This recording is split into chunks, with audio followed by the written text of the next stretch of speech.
Good evening, Facebook, YouTube, Daily Motion, and Twitter. This is Rich again, back for your third and final video blog of the night for Saturday, March 7th, 2015, around 8:37 p.m. in Billerica, Massachusetts. It's cloudy out, about 30 degrees. Tomorrow could be a slight chance of a rain or snow sprinkle, but going to be in the 40s, which is pretty good. This upcoming week's going to be temperatures above freezing, way above freezing. We could get above normal, and we could make a run at 50 Wednesday. Next weekend could be storminess, so something to keep in mind. Not too much news to report, so I'm on my third and final video blog subject of the night, which is the personality profile. And tonight's personality profile will end the week with great Toronto Maple Leafs and great Toronto Blue Jays players. And this one I'm doing, it's Hockey Hall of Famer Doug Gilmour. Doug Gilmour played for the Leafs for many years. He was the captain of the Toronto Maple Leafs for about 3 seasons, and he also was like a Hockey Hall of Famer in 2011. Doug was born and he grew up in Kingston, Ontario, Canada. He comes from a hockey family. His brother David was drafted by the Vancouver Canucks, and Doug played hockey at an early age, but he was very small for like when he was growing up. During his teenage years, he was only 5'9", 140 pounds. Doug was cut from several junior teams and minor teams when he was younger, because a lot of the coaches says that Doug was probably too small to play hockey and he probably wouldn't have a great career. He started playing defense when he made junior hockey teams, but he only played a few minutes per game, and he started his junior career with Belledale and Cornwall Royals of like junior hockey. And he eventually moved to left wing, and he became a very good player. He scored 70 goals his last season of junior hockey.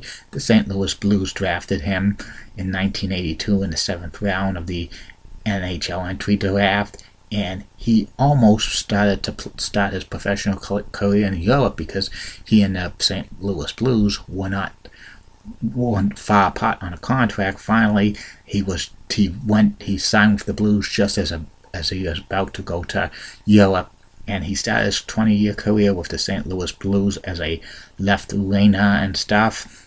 And he was a consistent player with the Blues. He wasn't really a major player, but he was a consistent player. The Blues traded him to the Flames. He was continuing to be a model of consistency with the Flames. He was on the 1989 Stanley Cup winning team for the Calgary Flames.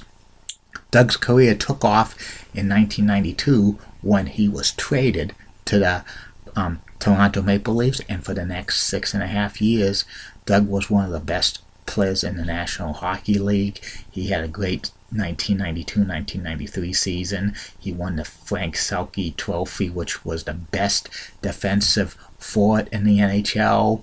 He was runner-up for the most valuable player of the National Hockey League, the Hart Trophy, that went to Mario Lemieux.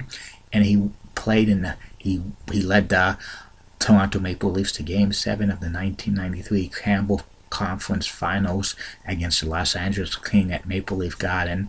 But against the Los Angeles Kings, that game was famous that Wayne Gretzky scored a hat trick, and Wayne Gretzky says that was the best game of his NHL career.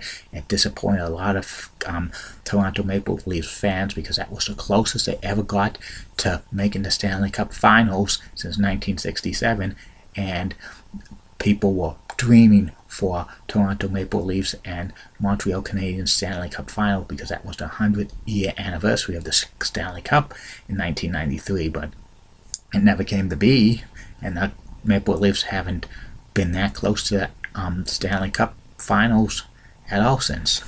And Doug became captain of the Toronto Maple Leafs in 1994, and he was captain for 3 seasons.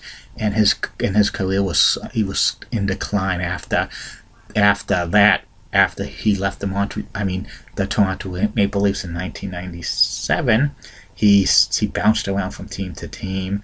The New Jersey Devils, the Chicago Blackhawks, actually was Chicago Blackhawks captain for a year, 1999 and 2000. Buffalo Sabres and Montreal Canadiens. Doug ended his career back with the Toronto Maple Leafs in 2003, but he suffered a knee injury 2 games back while playing for the Maple Leafs, and that ended his career. And he was very consistent. He was a 13-time 20-goal scorer per season. 8 times he reached the 100-point mark. And his career stats, Doug's, were 450 goals, 964 assists, and 1,414 points, which is pretty amazing. His playoff statistics were 60 goals, 120 assists, 180 points. And for a few years, Doug worked for the Maple Leafs organization as a special advisor for a few years. Then he coached their minor league hockey team, the affiliated team. Then in 2008, Doug left the Toronto Maple Leafs to coach in the OHL of the Kingston Flutter. He coached them for about 3 years, and Doug's number 93 is honored by the Toronto Maple Leafs.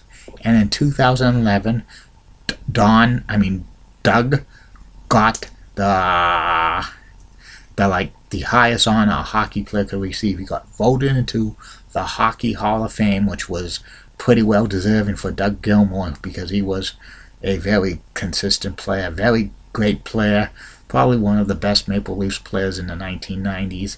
Wish he could have won a Stanley Cup with the Maple Leafs, but those things happen, and he's honored by the Maple Leafs with his number 93, and he's still an icon in Toronto.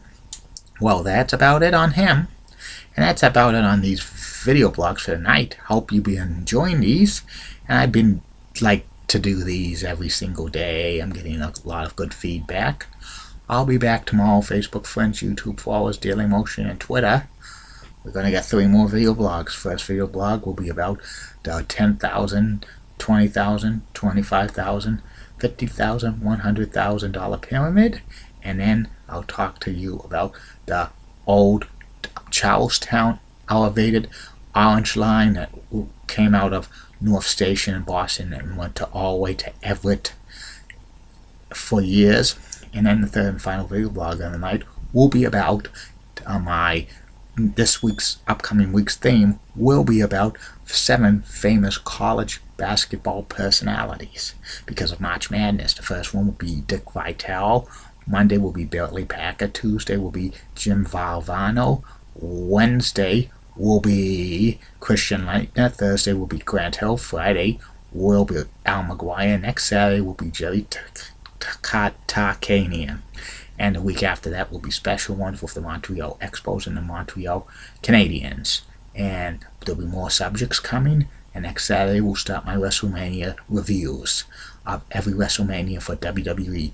The biggest pay-per-view in pro wrestling each year, WrestleMania. And maybe, just maybe, Julie Button and Heidi Pratt's video blogs are coming in April. And don't forget, if you want to shout out or plug, just private message me and it will be shouted out and plugged. Good night, everybody. See you tomorrow.